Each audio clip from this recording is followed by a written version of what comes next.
নমস্কার বন্ধুরা, আশা করি সকলে ভালো আছো। আমরাও অনেক ভালো আছি। তো চলে এসেছি আবার নতুন একটি ব্লগ নিয়ে।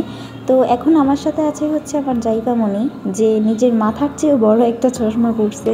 যাই হোক গাইস, মামা বলছিল আমাদের স্কুল ঘুরে আসবে, আর আজকে হচ্ছে একাদশী, ভাবলাম একেবারে ফুল নিয়ে আসি যাইয়া।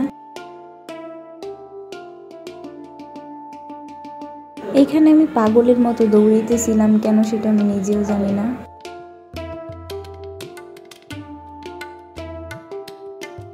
যাই হোক, এরপর আমরা গাছে থেকে ফুল নিতেছি।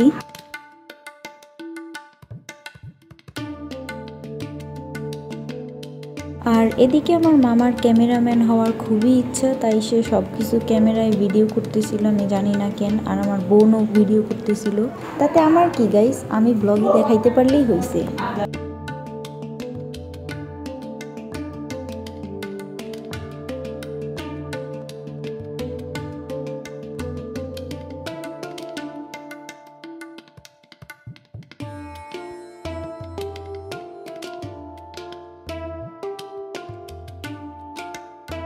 তো এইখানে আমার বোন ভিডিও করতে করতে নিজের ক্লাসরুমটাও ভিডিও করে আনছে। যাই হোক, এরপর আমরা এখানে একটু সবাই ঢং করতেছি, আর প্রসেনজিৎ কি করতেছে সেটা তোমরাই দেখো।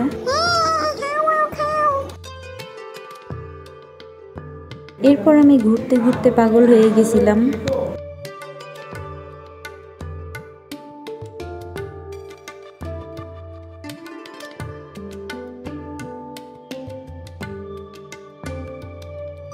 আগেই বলছি যে আমার মামার ক্যামেরাম্যান হওয়ার ইচ্ছা অনেক, তাই সেইখানে গোলাপ ফুলগুলোকেও ভিডিও করতেছে।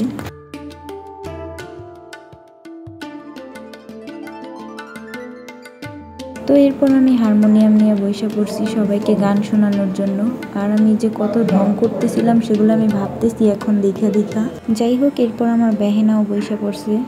তো গাইস, এর পরের দিন আমরা গেছিলাম হচ্ছে কালীবাড়ি। এরপরে কালীবাড়ি থেকে শ্মশান, তারপরে লোকনাথ মন্দির ঘুরে নিয়ে আসছি দিদিমাকে। এরপর দিদিমা আমাদেরকে হালিম খাওয়ানোর জন্য নিয়ে গেছে দোকানে। তো যাই হোক, এবার আমরা সবাই হালিম খাইতেছি। তো এইখানে আমি খাইতে বসে এত ঢং করতেছি যে এগুলা দেখে আমার এখন হাসি পাইতেছে।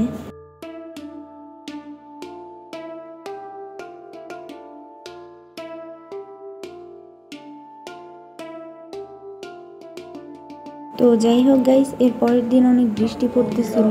বৃষ্টি শেষ হওয়ার পর আমরা ছাদে আসছিলাম, আর দেখতেই পাইতেছো এখানে সবাই কি করতেছে। তো মামা আমার ক্যামেরা ধরা দেখে হাসতেছিল। যাই হোক গাইস, এরপর আমি আর প্রসেনজিৎ একটু ঢং নিয়ে আসতেছিলাম, এখানে বলতেছিলাম যে তুই এরকম করবি, আমি এরকম করব। তো এইখানে আমি দিদিমাকে বলতেছিলাম একটু হাই দাও, দিদিমা একটু হাই দিতেছিল। আর আমার বোন এখানে একা একা বাতাস খাইতেছিল না কি করতেছিল সেটা সেই জানে। যাই হোক, আমি কি করবো, আমি তো সুন্দর করে একটু ভিডিও করতেছিলাম তাকে এদিক ওদিক থেকে। তো দেখতেই পাইতেছো আমি এখন কোথায় উঠছি, আর নিচে হচ্ছে নীল রঙের রোড দেখতে পাইতেছো, এখানে ঢালাই দিবে 2 দিন পরে। যাই হোক গাইস, এখানে আমরা মামার ফোনে কিছুক্ষণ লুডো খেলছি, এরপর গল্প করছি। এরপর বাসায় এসে দেখি আমার জাইফামণি বসে আছে। তো গাইস, এবার ভাবছি মহালয়ার জন্য একটা ভিডিও করব, তাই আমরা এক এক দিন এক একজন দেবী সাজতেছিলাম।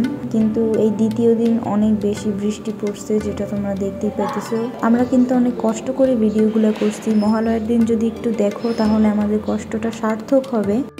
যাই হোক গাইস, আজকের ব্লগটা ছিল এই পর্যন্তই। আশা করি তোমাদের ভালো লেগেছে। ভালো লাগলে অবশ্যই লাইক, কমেন্ট এবং শেয়ার করে দেবে, এবং চ্যানেলটিকে সাবস্ক্রাইব করে আমাদের পাশে থাকবে। বাই।